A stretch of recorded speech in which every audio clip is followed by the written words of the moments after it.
বাংলাদেশের মানুষ ঐতিহাসিকভাবে ঐক্যবদ্ধ, তাই ভারতীয় মিডিয়ার প্রোপাগান্ডায় দেশের কোনো ক্ষতি হবে না, এমনটাই মন্তব্য করেছেন নৌপরিবহন উপদেষ্টা অবসরপ্রাপ্ত brigadier general M Sakhawat Hossain.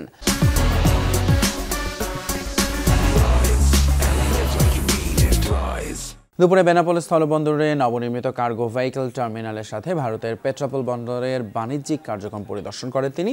এ সময় তিনি বলেন, সমস্ত পৃথিবী থেকে ভারতে ভ্রমণকারীদের সংখ্যায় বাংলাদেশিরা দ্বিতীয়, তাই এই খাত থেকে অর্থনৈতিকভাবে বিশাল লাভবান হয় প্রতিবেশী দেশ। অন্যদিকে বাংলাদেশের চিকিৎসা সেবা ও বাজার সবই ঠিক আছে, তাই তারা না চাইলে বাংলাদেশিরা ভারতে যাবে না বলেও মন্তব্য করেন নৌ পরিবহন উপদেষ্টা।